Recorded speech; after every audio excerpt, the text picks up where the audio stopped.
भले ही हमारे देश में पिता की संपत्ति पर बेटे बेटियों का बराबर का हक है, लेकिन उत्तर प्रदेश को छोड़कर आज भी देश के सभी राज्यों में अनुकंपा के आधार पर सरकारी नौकरी का पहला हक बेटे का ही है। अगर किसी सरकारी कर्मचारी के एक ही बेटी हो और उसकी शादी हो चुकी हो तो सरकारें नियमों का हवाला देकर उसे अनुकंपा नौकरी के लिए अयोग्य ठहरा देती है। हालांकि चंद बेटियां ही ऐसी होती हैं जो हिम्मत जुटाकर कोर्ट पहुंचती हैं और अपना हक ले पाती हैं। हमारे देश की अदालतें बार बार पुराने नियम बदलने की नसीहतें दे रही हैं, लेकिन पिछले 5 साल में ऐसे दर्जनों आदेश भी जारी हो चुके हैं। अदालतें तर्क भी देती हैं कि जब पिता की संपत्ति पर बेटे बेटी का हक बराबर है, बुजुर्ग होने पर माता पिता की देखरेख का जिम्मा भी दोनों का समान है, तो फिर अनुकंपा नौकरी के लिए बेटी के साथ भेदभाव क्यों? ऐसे में भेदभाव रोकने के लिए महिला पुरुष के लिए एक समान नियम बनाने की जरूरत है। बहरहाल अभी यूपी इकलौता राज्य है जहां विवाहित बेटियों को अनुकंपा नियुक्ति का नियम बना है। यूपी सरकार ने 11 नवंबर 2021 को नया नियम बनाया है। इसके आधार पर अब विवाहित बेटी को अनुकंपा के आधार पर पिता की नौकरी मिल सकती है। हालांकि पिछले कुछ दिनों में उत्तर प्रदेश के साथ ही कर्नाटक और राजस्थान में भी विवाहित बेटियों को कोर्ट के आदेश पर नौकरी मिलने का रास्ता साफ हुआ है।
नमस्कार घंटे में स्वागत है आपका। मैं हूं योगेंद्र, आप देख रहे हैं नारी। नारी में हम बात करेंगे आखिर बेटियों को यानी कि महिलाओं को ही क्यों अदालत की शरण में जाना पड़ता है।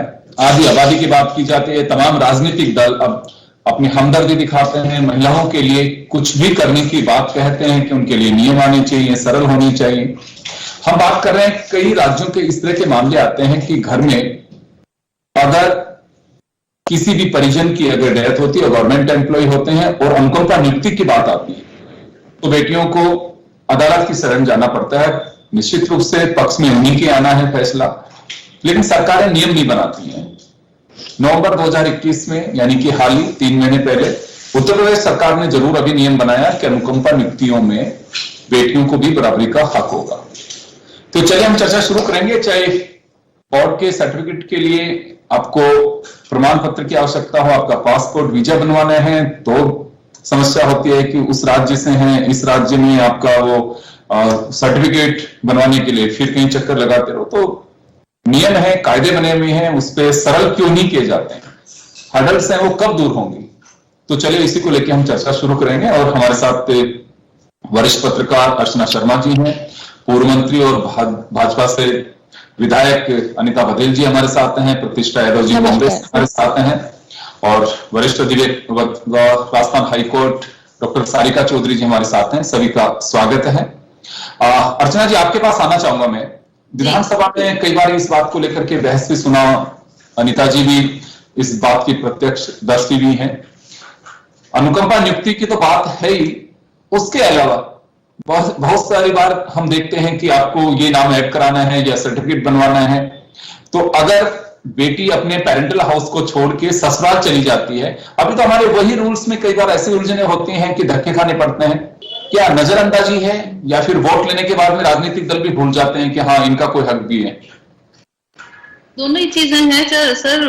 कानूनों को स्ट्रीमलाइन करने की बहुत जरूरत है, और डेफिनेटली जो पार्टीज प्रॉमिस करके आती हैं वो भी एक टाइम बाद भूल जाती हैं कि हम ये सारे प्रॉमिस करके आए थे।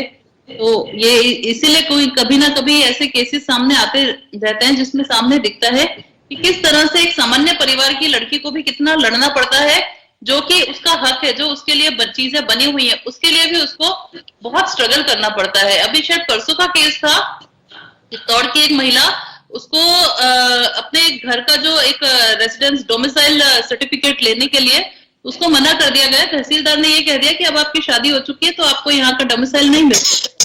लेकिन हाईकोर्ट ने उसको रूलिंग ये दी कि भैया जब आप लड़की वहीं पर पैदा हुई है, वहीं पर पली बड़ी है, तो वहां का डोमिसाइल क्यों नहीं यूज हो सकता है?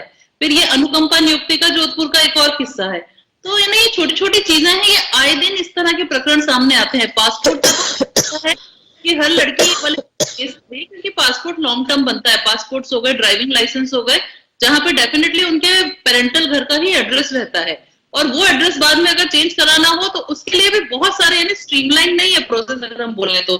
छोटी छोटी चीजों के लिए जिस तरह से एक लड़की को फेस करना पड़ता है अनुकंपा नियुक्ति, अगर जिस घर में एक ही लड़की है, अगर उसको उसी कोई वहां पर सन है ही नहीं, तो उसके लिए तो चैलेंजेस और डबल ट्रिपल हो जाते हैं। चीजें इजी नहीं है उनको ऊपर सारे राइट्स और सारे हक लेने की अपने। तो मुझे लगता है कि ये जो गर्ल्स लॉ की बात करते हैं ना, इसको बहुत ज्यादा यूनिफॉर्मिटी सिंप्लीफाई करने की जरूरत है। प्रोमिसेस सबने कर दिए हैं, काफी बड़े प्रोमिसेस हैं, लेकिन ग्राउंड लेवल पे जो गर्ल फेस करती है वो चैलेंजेस दे हैव मल्टीप्लाइड। तो मुझे लगता है अभी काफी उसको सिंप्लीफाई करने की आवश्यकता है। जो भी पार्टीज, अगर यहाँ पर कांग्रेस है, राजस्थान में बाकी स्टेट्स में बीजेपी है, दोनों ही पार्टीज को आई थिंक एक साथ बैठकर कैसे इन प्रोसेस को स्ट्रीमलाइन करें, इस पे डिस्कशन करने की आवश्यकता है। क्योंकि कोई बहुत बड़ा ऐसा मेजर मुद्दा नहीं है जो सरकारें नहीं कर सके कि इसमें संविधान में परिवर्तन करना होगा, कुछ होगा। बस एक नोटिफिकेशन जैसे किसी भी चीज को लेकर के जारी कर देते हैं, लेकिन फिर भी अगर मैं कहूं तो 50% मतदाता महिलाएं हैं, उसके बावजूद भी अभी समझ में नहीं आ रहा। अनिता जी, आप सुन पा रहे हैं मुझे? अनिता जी हमारे साथ में, चलिए अनिता जी हमारे साथ में जुड़ेंगे, क्योंकि वो राजस्थान विधानसभा में तीसरी बार चुनकर के आई हैं, वो पूर्व मंत्री हैं, महिला बाल विकास मंत्री रही हैं। उनसे भी मैं जानना चाहूंगा, क्योंकि विधानसभा में कई बार इस बात को लेकर के चर्चाएं हो चुकी है कि मूल निवास प्रमाण पत्र का जिसका आता है उसमें भी इतने रोड़े अटका के रखे रखते हैं, फिर वहां कहा जाता है कि नहीं ऐसी कोई बात नहीं है, लेकिन जो महिला इससे जूझती है उसको मालूम होता है। प्रतिष्ठा जी, आपके पास आना चाहूंगा मैं।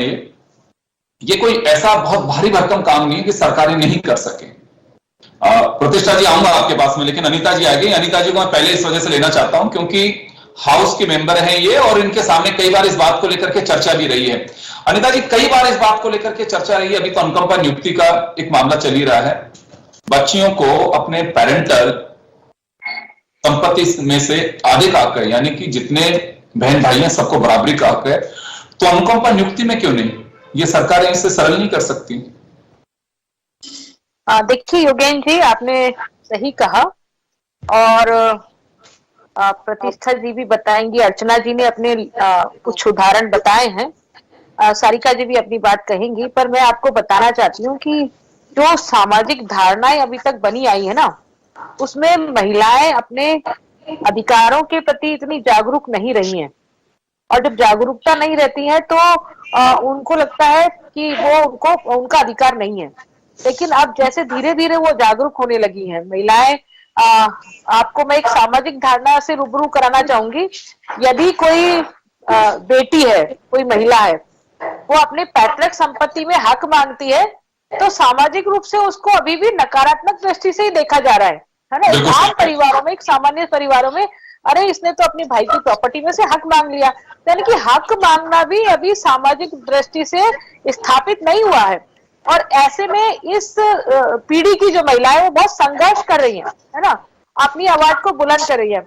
अभी मूल निवास प्रमाण पत्र की बात हो या फिर आश्रित के रूप में उसको नौकरी मिलने की बात हो, कई बार ये कह दिया जाता है कि भाई आप तो चूंकि पराए घर चली गई हैं और वहां आपके पति की जिम्मेदारी है, आपको आपके का भरण पोषण आपके पति की जिम्मेदारी है, इसलिए माता पिता की कोई जिम्मेदारी नहीं है। मतलब जिस परिवार में वो पैदा हुई, जहां पली बड़ी, वहां एक सेकंड में उसकी शादी के बाद में उसको पराया कर दिया।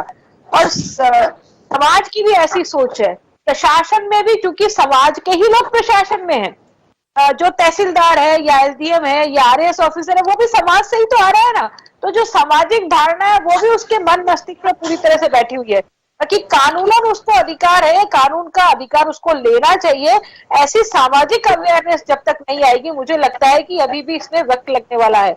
हम विधानसभाओं में बहुत बात करते हैं, महिला मुद्दों पर बात करते हैं, बराबरी के हक की बात करते हैं, अवसरों की समानता की बात करते हैं, शिक्षा की बात करते हैं, लेकिन फिर भी मैं कहती हूँ कि जिस पुरुष मानसिकता से जो व्यक्ति घृणित होता है, ग्रसित होता है, वो कभी भी बर्दाश्त नहीं कर सकता है कि वो महिला जो है अपनी बात को कहे, अपनी बात को मनवाए। और ऐसी स्थिति में ये सब उदाहरण सामने आते हैं, जो मुझे लगता है कि जितनी ज्यादा महिलाएं इस क्षेत्र में अवेयर होंगी और अपनी बात कहेंगी, निडर होकर के, निर्भीक होकर के, जब तक नहीं कहेंगी, तब तक ये हक उसको मिलने वाला नहीं है। क्योंकि कानून तो बने हुए हैं, कानून और हक है, लेकिन फिर भी शर्मा शर्मी से, है ना, रिश्तों को निभाने की मर्यादा के कारण से वो अपना हक छोड़ देती हैं कि नहीं, मुझे जिंदगी भर अपने भाई से रिश्ता निभाना है, इसलिए यदि मैं मांग लूंगी संपत्ति में से अपना अधिकार तो वो कहीं मेरे से नाराज नहीं हो जाए। तो ऐसी धारणाएं हैं और ये धारणाएं हमको बदलनी पड़ेंगी। जब तक हम नहीं बदलेंगे तब तक महिला को अपने जन्मदाता के यहाँ से वो पूरा अधिकार नहीं मिल सकता जिसकी वो हकदार है या जिसमें कानून ने उसको हक दिया है। जी बिल्कुल, मैं वापस लूंगा। प्रतिष्ठा जी, देखिए, कहने को जो भी बातें, निश्चित रूप से इसमें कोई डाउट नहीं है कि एक सामाजिक धारणा बन चुकी है कि अच्छा, लड़की की मैरिज हो गई, जनरली देखा भी जाता है। मुझे लगता है कि बहुत रेयर केस है। हमारे साथ सारिका जी बैठी हुई हैं, वो बताएंगी ज्यादा डिटेल में इसको लेके।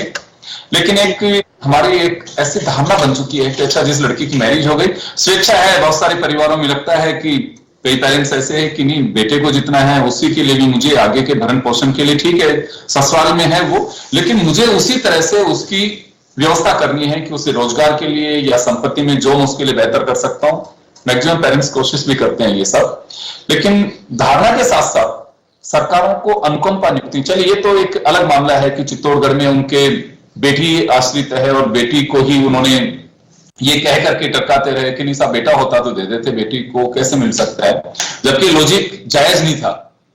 तो यहां क्या आपको लगता है कि वास्तव में ऐसी चीजों को धारणा जब बन जाती है, तो जैसे अनीता जी ने कहा कि अभी थोड़ा सा इसके लिए संघर्ष करना पड़ेगा और लड़कियों को भी आगे आना पड़ेगा, तो क्या सरकारों की जिम्मा नहीं है कि हाँ, वास्तव में अगर ऐसा कुछ है तो उसे दुरुस्त किया जाए?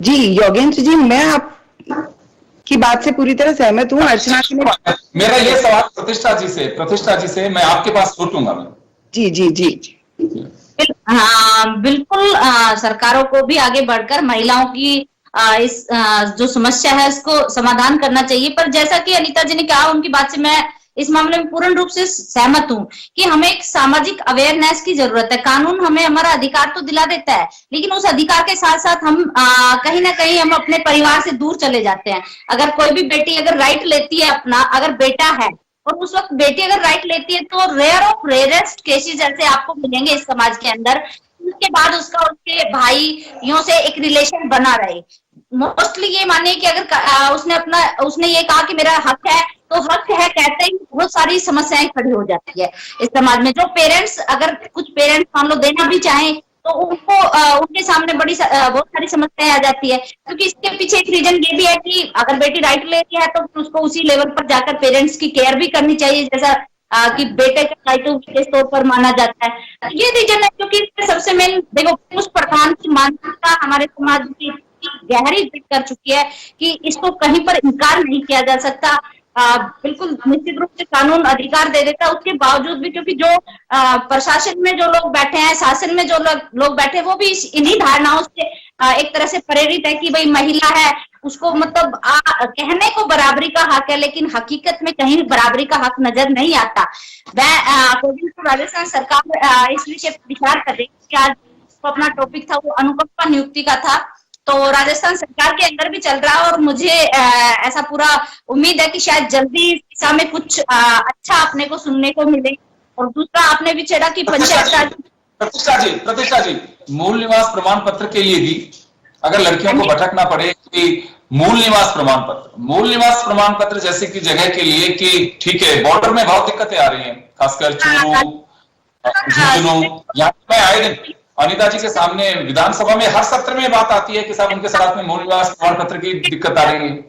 स्टेट से जो लड़की शादी करके आई है और वहां पर भी उसकी सेम कास्ट है और यहाँ पर भी सेम कास्ट है, उसके बावजूद भी उसे कास्ट बेनिफिट नहीं मिलेगा इसके अंदर। तो ये एक दुर्भाग्यपूर्ण सिचुएशन है कि एक बेटी को, जब हम ये उम्मीद करते हैं कि एक बेटी दो परिवारों का मान सम्मान है, दो परिवारों को चला सकती है, निभा सकती है, और उसको मतलब इस तरह की बैन हमारे राजस्थान हाई कोर्ट और सुप्रीम कोर्ट के एक जज का लगा हुआ है। क्योंकि इस बार पंचायत राज में मेरे सामने कई ऐसे मामले आए जो सीमावर्ती जो जिले होते हैं उनमें तो बहुत ज्यादा ऐसे एक राज्य से दूसरे राज्य में सारी शादियां होती है, तो उनको ना तो नौकरियों में इसका बेनिफिट है, आरक्षण का लाभ नहीं मिल रहा, और ना ही पंचायती राज के अंदर विशेष तौर पर। तो ये दुर्भाग्यपूर्ण सिचुएशन है और राजस्थान सरकार इसे दुरुस्त तो करना ही पड़ेगा। उम्मीद है कि अनिता जी इस बात को लेकर के, क्योंकि खासकर जहां रिजर्वेशन महिलाओं को उनका हक है, जहां मिलना चाहिए, वहां पे भी इस तरह की जब दिक्कतें आती हैं तो उन्हें सामना करना पड़ता है। चलिए मैं वापस लौटूंगा, सारिका जी के पास जाना चाहूंगा। सारिका जी, कुछ चीजें हम समाज में रहते हैं, जैसे अनिता जी ने भी कहा, प्रतिष्ठा जी ने भी कहा, ये बात सही है कि एक धारणा बन जाती है। अगर कोई स्वेच्छा से अपनी पैतृक संपत्ति में से किसी बच्ची को देता है तो ये लगता है कि ठीक है, वहां कोई क्लेश नहीं होता है। लेकिन अगर 2 भाई 3 भाई हैं और कोई बहन कहती है कि मेरा बराबर का हक है, तो कुछ लोग कंसिडर करते हैं कि हाँ बिल्कुल हक हम देंगे। लेकिन कुछ लोगों की धारणा होती है कि नहीं देंगे, कि वो बच्चे की मैरिज होगी, भाग भाग कुणा सी, फिर ऐसे चर्चाएं मैंने सुनी है अपने कानों से भी कि तब क्या होगा। तो एक तो ये बड़ी मेजर इश्यू है। और चित्तौड़गढ़ वाली जो बात है उसको लेकर के बात ठीक है कि वो अनुकंपा नियुक्ति की हकदार इस मामले में भी थी कि वो आश्रित, लेकिन जैसे अभी बताया कि पेरेंट्स का भरण पोषण का जो जिम्मा होता है वो बहुत सारे लेकुनाज है, अभी इसको दुरुस्त करने की आवश्यकता है। आप देखते हैं ऐसे कुछ मैटर्स आते हैं कि अनुकंपा नियुक्ति की बात हो या फिर भरण पोषण की बात हो। जी बिल्कुल योगेन जी, मैं आपकी बात से सहमत हूँ। बिल्कुल अनीता जी ने, प्रतिष्ठा जी ने और अर्चना जी ने इस पे बहुत अच्छा कहा है। पर मैं आपको बताना चाहूंगी कि सामाजिक सोच तो है कि भाई बेटियां जब अपना हक लेती है तो कई जगह परिवारों में नाराजगी भी होती है, पर आजकल काफी चेंजेस आ गए, आजकल काफी सारे सामाजिक सोच में भी बदलाव आया है। तो गवर्नमेंट्स को भी, सरकारों को भी अपनी व्यवस्थाओं में बदलाव करना चाहिए, क्योंकि जब बेटियां, ये अनुकंपा नियुक्ति में जो राहत होती है वो तुरंत राहत के लिए होता है कि किसी भी परिवार को एक आर्थिक संकट से उभारने के लिए होता है। तो इसमें अगर आप उसको, जैसे किसी के एक बेटी है और उसके बेटा भी नहीं है और कोई नहीं है परिवार में इस लायक, और उसकी सिंगल चाइल्ड बेटी है और वो विवाहित है, तो उसको आप आवेदन करने पे मना करती हैं सरकारें और कोई भी प्रोसेस, तो ये गलत है। और जरूरी नहीं है कि वो इतनी आर्थिक स्थिति उसकी मजबूत हो कि वो कोर्ट तक आ पाए, या कई बार आर्थिक स्थिति मजबूत होती है तब भी लोग ये सोचते हैं कि केस लंबा चलेगा और कब मिलेगी नियुक्ति, और अपन नहीं चलते हैं, इन प्रपंच में नहीं पड़ते हैं, कहाँ कोर्टों के चक्कर काटेंगे। मतलब कई लोग इस मामले में जागरूक नहीं होते हैं, कई लोग यूं सोच लेते हैं कि टाइम बहुत लगेगा इन सब चीजों में। तो ये चीजें अगर सरकारें अपने बदलाव कर दे व्यवस्थाओं में तो ये बहुत इजी हो जाए और लोगों को तुरंत रिलीफ मिल जाए, आर्थिक संकट से उभर जाए। और आप जहां तक चित्तौड़गढ़ जो अपना मूल निवास की बात आती है, उसमें आप मनुष्य की पहचान जन्म से ही होती है, और उसका जो जन्म स्थल है पिता की, जहां पे पिता माता पिता रहते हैं, जहां जन्म हुआ है किसी भी बच्ची का, उसको आप बदल थोड़ी सकते हैं। ये तो अगर तहसीलदार या कोई भी कलेक्टर, जो भी वहां डिस्ट्रिक्ट पे जो भी अधिकारी उसको हैंडल करता है, उसको ये चीज आवेदन खारिज करना ही नहीं चाहिए कि आप अब शादी हो गई। सारिका जी, ये थोड़ा सा पॉलिटिकल बैकग्राउंड का ये मेरा सवाल है कि मूल निवास प्रमाण पत्र तो बन जाता है, लेकिन जैसे चुनाव की बात आती है, एक राज्य से दूसरे राज्य में आते हैं, जैसे प्रतिष्ठा जी ने जिसका जिक्र किया था, मूल समस्या वहां पे है। मूल निवास प्रमाण पत्र के साथ साथ मूल समस्या वो है, और विधानसभा के हर सत्र में इस बात को लेकर के चर्चा होती है, लेकिन अभी हम किसी सॉल्यूशन पे पहुंच नहीं पा रहे हैं कि योगेंद्र जी, मैं यही कहना चाहती हूँ कि सरकारों को इसको राजनीतिक मुद्दा नहीं बना के लोगों के हित में, सामाजिक हित में कार्य करना चाहिए, कि जनता को कि ऐसे नियम बनाने चाहिए कि तुरंत न्याय मिले लोगों को। मतलब लड़कियां, अब जब हम इतने आज 72 आजादी के इतने सालों बाद कॉन्स्टिट्यूशन में, जब हमारे संविधान में भी अनुच्छेद है, आर्टिकल 14, 15, 16 में ये धर्म, जाति, वर्ण, लिंग के आधार पर, जन्म स्थान के आधार पर भेदभाव नहीं किया जाना चाहिए। जैसा कि अभी आपको ध्यान है तुरंत शोभा, जो अपने ऑनरेबल जोधपुर हाईकोर्ट के ऑर्डर में भी आया है कि आप इन आर्टिकल में ही जब ये प्रावधान दिया गया, तो ये बिल्कुल बहुत ही अच्छा ऑर्डर आया है, और ऐसे फैसले काफी आए, और जो कोर्ट का दरवाजा खटखटाता है उनको तो बेनिफिट मिलता है, पर जो नहीं जा पाते हैं उनको ये इससे वंचित रह जाते हैं। उनके लिए ये है कि अगर सरकारें अपने परिवर्तन कर दे नीतिगत प्रक्रिया में, तो उनको बहुत बेनिफिट मिल जाए जो कोर्ट में नहीं जा पाते हैं। अनिता जी, आपके पास आना चाहूंगा, और निश्चित रूप से ये डिबेट का एक हिस्सा जो है वो हम बाहर कर रहे हैं, लेकिन जहां प्रोसीडिंग बनती है, यानी कि नियम कायदे बनते हैं, वहां आप उसका हिस्सा है। और देखिए, अनुकंपा नियुक्ति का एक अलग तरह का मामला है कि वो बच्ची जो या लेडी है वो उसकी आश्रित है, और परिवार में दूसरा कोई है ही नहीं। ऐसे केसेस में भी कम से कम सरल किया जाना चाहिए, उसमें भी हाईकोर्ट तक जाना पड़ेगा किसी को नौकरी के लिए कि कोई आश्रित ही नहीं है। तो ये क्यों मान के एक ऐसा मेरी धारणा क्यों बन जाती है कि अच्छा लड़की है, लड़की को कैसे मिल सकता है, मैरिज और हो चुकी उसकी। योगेन जी, जो जिस बात पर हम चर्चा कर रहे हैं कि बेटी शादी के बाद भी, है ना, अनुकंपात्मक नियुक्ति की हकदार है, वो मिलना चाहिए, और कोर्ट के निर्णय से उसको वो नौकरी भी मिल रही है, अनुकंपात्मक नियुक्ति मिल रही है, तो कोर्ट की बजाय वो सीधे सरकार ऐसा क्यों नहीं नियम बना दे कि यदि कोई बिटिया है, और या इकलौती संतान भी नहीं, मैं तो कहूंगी लड़का भी यदि है, तो और माँ भी जिंदा है, तो माँ को स्वतंत्रता मिलनी चाहिए कि वो अपने कौन से बेटी को, यदि वो बेटों को छोड़कर के बेटी को नौकरी लगाना चाहे तो वो भी राइट मिलना चाहिए जी। लेकिन ऐसा क्योंकि कानून में, अनिता जी की बात पर एक बात कहना, कानूनी रूप से बताना चाहूंगी कि जो बेटी, कई बार ऐसा होता है परिवारों में, मैंने कई केसेस हमारे पास डिस्कशन के लिए भी आते हैं कि परिवारों में जैसे भाई, माँ, बहन जो भी होता है वो अपना एनओसी दे देते हैं, उसके बाद भी अगर कोई विवाहित बेटी अपना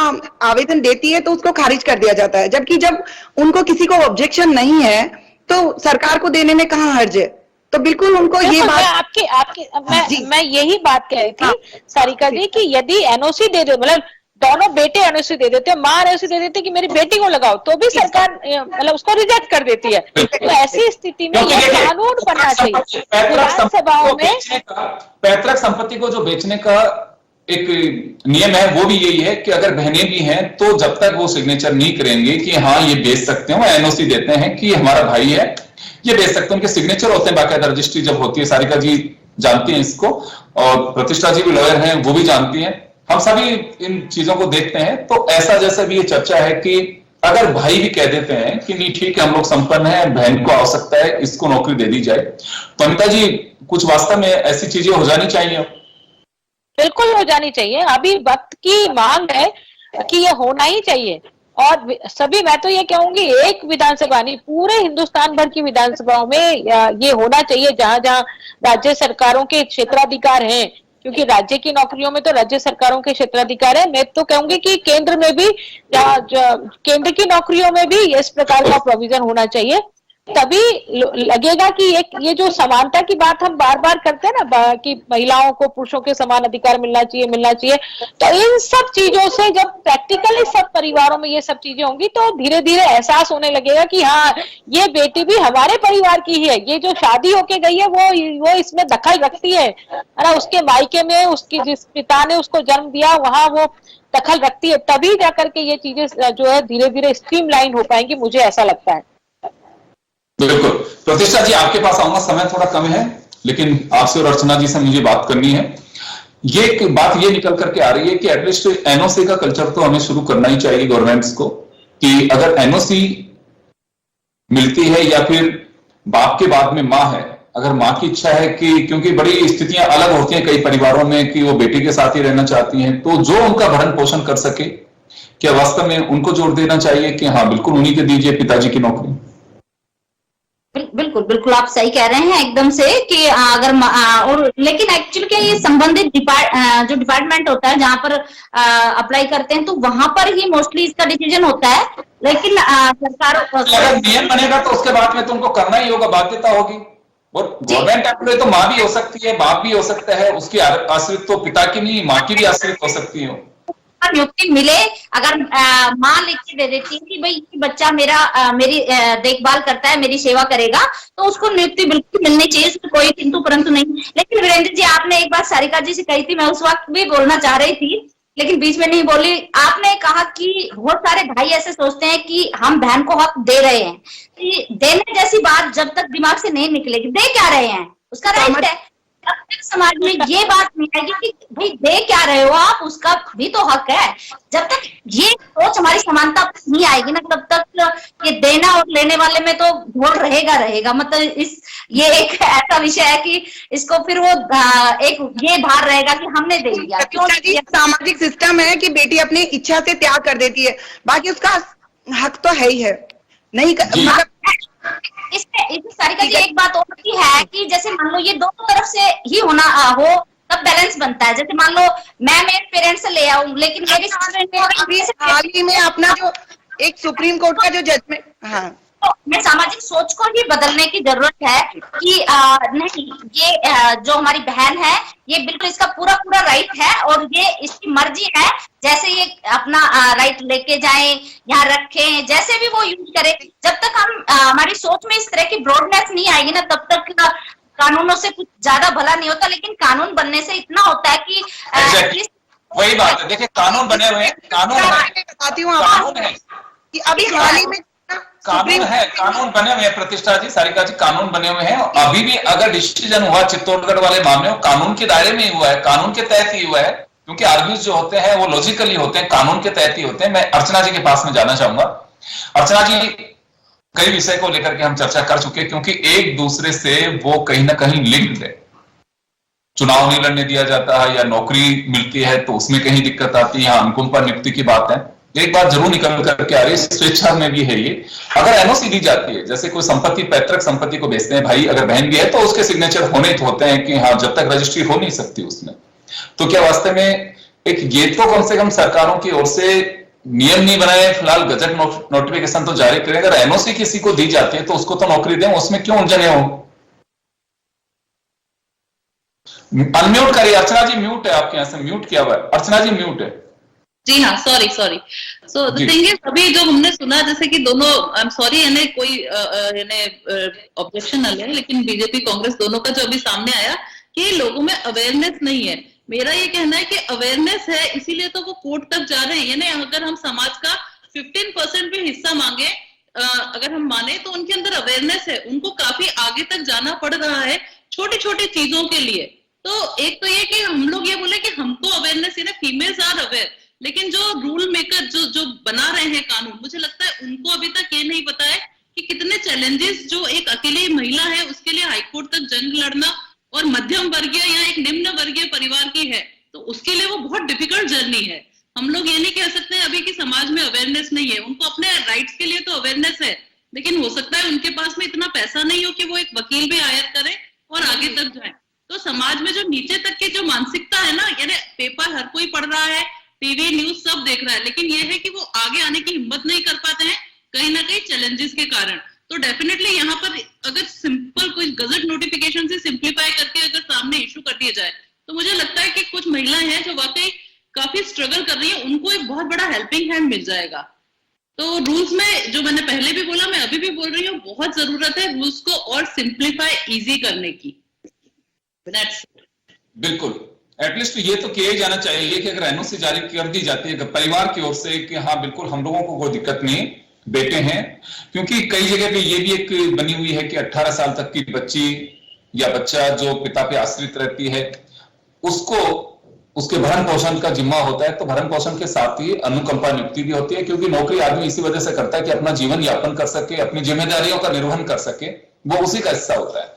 तो ये बिल्कुल एक बड़ी बात निकल करके आई है और इस पर गौर करना चाहिए हमारे पॉलिटिकल पार्टीज की लीडर। और अनिता जी से मैं गुजारिश करना चाहूंगा, अनिता जी जब भी आपके बजट सेशन आने वाला है तो इसको आप रख भी सकते हैं जब महिला बाल विकास की या महिलाओं से जुड़े मुद्दे आए उसमें, कि एटलीस्ट जहां पे एनओसी का एक कल्चर हो जिसमें अगर बेटी को कायदे से तो उसका हक है, लेकिन चले किसी एक को नौकरी मिलनी होती है उसमें भी सर्विस रूल्स के अनुसार, तो यहां तो दी जा सकती है उसको। अब इस वाले केस में तो जब कोई आश्रित ही नहीं है, वो अकेली बच्ची है, उसको भी इतना उलझा करके रख दिया। ये मुझे लगता है कि लाल फीताशाही या ब्यूरोक्रेसी या फिर हमारे जो बाबू हैं, कहते हैं कि बाबू का डर हाबू से भी ज्यादा लगता है, तो ये तो कम से कम सोल्व करवा सकते हैं। ये बहुत बड़े वो नहीं है, लेकिन एक धारणा बन चुकी है कि ऐसे कैसे हो सकता है, वो उससे बात करता है, उससे बात करता, आखिर फाइल में पटक देते हैं, तो ये तो सोल्व करा सकते हैं। बिल्कुल योगेन जी, आपने ठीक ही कहा है, मैं आपकी बात से बिल्कुल 100% सहमत हूँ। और सरकारों में ये नियम बनना चाहिए, नियम सरल होना चाहिए, मैं इसके लिए हूँ। और निश्चित रूप से ये बात जैसी आपके मन की भी इच्छा हो, क्योंकि आप कई बार इसका उल्लेख कर चुके हैं कि विधानसभा में इन विषयों को रखना चाहिए ताकि विधानसभा के समस्त सदस्यों का ध्यान इस ओर आकर्षित हो और कोई ना कोई मार्ग खुल जाए, कोई ना कोई समाधान हो जाए। तो निश्चित रूप से मैं अपनी तरफ से पूरा प्रयास करूंगी इस विषय के लिए। लेकिन फिर भी जैसा अर्चना जी ने कहा कि लोग अवेयर हैं, वास्तव में अर्चना जी की बात से मैं सहमत हूँ, लोग अवेयर है, लेकिन कुछ मैंने अवेयरनेस के बारे में नहीं कहा था कि लोग अवेयर नहीं है, मैंने ये कहा था कि लोग अवेयर हैं, लेकिन सामाजिक धारणा इस तरह से बनी हुई है कि यदि बेटी हक मांग लेती है तो वो रिश्तों की मर्यादा को देख करके वो मांगना छोड़ देती है, अपना हक त्याग देती है और कहीं ना कहीं कुंठित होती रहती है। उस धारणा के लिए मैंने जिक्र किया था। और आपने सही कहा कि संसाधनों के अभाव में वो कोर्ट नहीं जा सकती और इस वजह से कई बार सोचती है या उसको कोई मार्ग दिखाने वाला नहीं होता है, तो ऐसी स्थिति में कोर्ट ना जाना पड़े और बेटियों को बिना कोर्ट जाए अनुकंपात्मक नियुक्ति मिले, और ना केवल अनुकंपात्मक नियुक्ति मिले, बाकी सारे राइट्स उनको मिले, ऐसी सरल नियम, ऐसी धारणा धीरे धीरे बननी चाहिए। और वो कोर्ट के माध्यम से या विधानसभा विधायिका के तरफ से यदि होंगी तो मेरे को लगता है कि बहुत जल्दी उनका समाधान हो जाएगा। तो मैं अपनी तरफ से पूरे प्रयत्न इस बात के लिए करूंगी, इस बात का मैं आश्वासन आपके साथ ही सभी लोगों को देना चाहूंगी। थैंक यू अनिता जी। और मुझे लगता है कि हमारी बहस सार्थक रहेगी, एटलीस्ट ये होना चाहिए, क्योंकि अगर कहीं पे कोई बात दबी हुई तो उससे फ्रंट लाइन पे लाना चाहिए। और मुझे लगता है कि जिस तरह से आप असेंबली के अंदर, मैं तो ये तो बिल्कुल मैं नहीं कहूं तो भी सब लोग जानते हैं कि आप सुनते थे पहले कि गूंगी गुड़िया की तरह लोग जाकर के बैठ जाते हैं, बोलते हैं, आप उनमें से नहीं है, निश्चित रूप से बोलती हैं, बात उठाती हैं और अवसर मिलता है तो पूरी तरह से अपनी बात रखती हैं, लॉजिकली रखती हैं। तो एक भरोसा और उम्मीद है कि आप अब की बार इस सेशन में जरूर इस बात को लेकर के जाएंगे, तो हमें लगेगा कि हमारे नारी का ये एपिसोड एक सार्थक होगा और आप सबके जो विचार रखे हैं वो सार्थकता के एक आधार बनेंगे। बहुत बहुत शुक्रिया आप सभी का। नारी में इतना ही दीजिए, बहुत बहुत धन्यवाद।